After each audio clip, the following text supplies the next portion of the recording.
Ok, salut tout le monde, comment allez-vous? J'espère que vous allez bien comme d'habitude. Ça fait longtemps, putain, ça fait longtemps que j'avais pas tourné de vidéo, ça fait super plaisir. Voilà, j'avais fait une petite pause pendant l'été parce que personne ne regarde des vidéos l'été, voilà. Donc voilà, j'avais fait une petite pause et puis même ça fait du bien, tu vois, de souffler, de penser à autre chose un petit peu. Mais là on revient en force, une vidéo tous les vendredis comme c'était avant les vacances, voilà, ça va faire super plaisir, j'ai plein d'idées. Donc j'espère que vous allez être au rendez-vous bien sûr. Et d'ailleurs aujourd'hui on reprend tranquillement vu qu'on va faire encore une vidéo type instrumentale où on va essayer de reproduire une instrumentale du même type que les instrus connus du rap français. Et aujourd'hui on s'attaque à un style qui me tient particulièrement à cœur vu qu'on va s'attaquer à du lay-low et pas simplement du lay-low vu que ça va être du lay-low window shopper, tu vois. Donc le but aujourd'hui concrètement c'est quoi? C'est de faire une musique où tu démarres ta voiture, tu commences à partir au boulot le matin ou même tu vois le soir tu rentres chez toi, c'est la première musique que tu mets, tu vois. Franchement tu démarres, c'est la première musique à laquelle tu penses. Voilà, concrètement c'est ça le but aujourd'hui. Donc eh ben, écoutez, on est parti directement sur le projet. Et donc concrètement pour du lay-low Hamza, il faut vraiment une mélodie, tu vois, qui te transmet directement cette good vibe.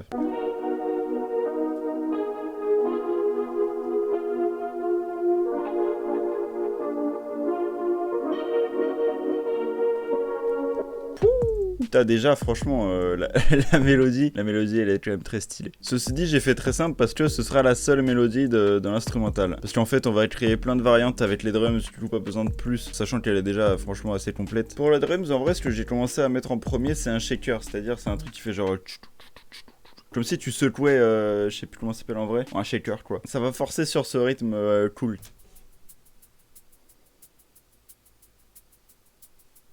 Et vous voyez d'ailleurs en bas, il y a une note forte, une note un peu moins forte, une note un chouille plus forte et une note encore moins forte que la précédente. Et en gros, le but c'est que ça fasse vraiment un effet comme si c'était joué à la main pour de vrai. Alors pour le clap, j'ai mélangé deux claps. C'est-à-dire que j'ai pris celui-là et je l'ai marié avec celui-là. Ce qui fait ensemble ceci.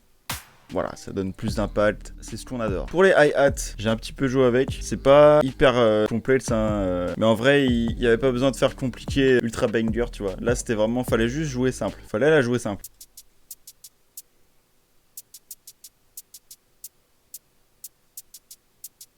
Là, vraiment, il n'y a rien de plus simple. Vraiment, il n'y a rien de plus simple. Et parce qu'en fait, le côté un peu complexe, on va le mettre ailleurs, vous allez voir. Bon, là, j'ai juste rajouté ça qui jouera à contre-temps. Voilà, ça rentrera dans le puzzle et ça donnera un petit aspect cool, mine de rien. Donc là, j'ai rajouté une perque et ça permet vraiment de rajouter de la profondeur et de la reverb, quoi. Voilà, ça jouera en même temps que les claps. Alors ici, j'en suis content, ça rajoute vraiment un truc, ça rajoute de l'humanité. C'est bizarre, hein, mais, mais ça rajoute vraiment ce côté humain, ce côté joué pour de vrai. Une petite perque, encore une fois, qui jouera à la fin de genre un temps sur deux.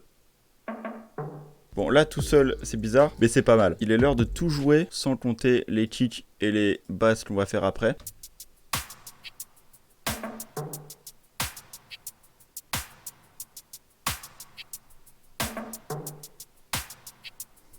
Comme ça, vous arrivez à capter un peu à quoi sert chaque piste. Vous voyez, j'aime bien faire ça. Donc maintenant, le kick. Alors pour le coup, après coup, je pense avoir choisi peut-être le mauvais kick. Ça, c'est un peu un regret que j'ai. Je trouve que c'est pas le kick adapté à ce genre de son. Mais j'en suis pas pour autant peu fier de cette prod.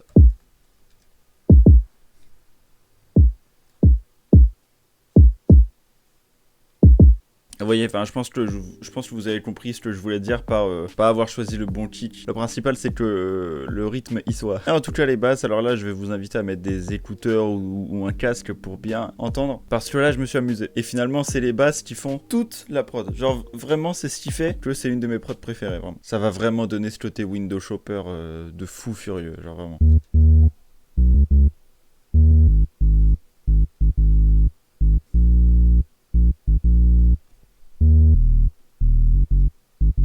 C'est incroyable, hein. Aïe, aïe. Et du coup à tout ça on ajoute toutes les pistes d'effets ici, tac, les petites automations par-ci par-là. On structure en ajoutant, vous voyez ici par exemple au bas il y a des petites modifs ici. Et comme ça crée une variation et c'est cool. Ouais bah en tout cas les amis, je crois que cette prod est fin prête, est fin terminée. Je vais vous laisser le résultat final dans quelques instants. Mais avant ça je tiens à vous dire de vous abonner à la chaîne si ça vous a plu. N'hésitez pas à mettre un petit commentaire, un petit like, ouais, ça aide toujours. Ça aide toujours, vous n'êtes pas obligé mais ça aide, ça c'est important. En tout cas l'essentiel c'est que cette vidéo vous a plu. Et je vous mets dès maintenant le résultat final de la prod. Et à la semaine prochaine pour une prochaine vidéo. Ciao tout le monde.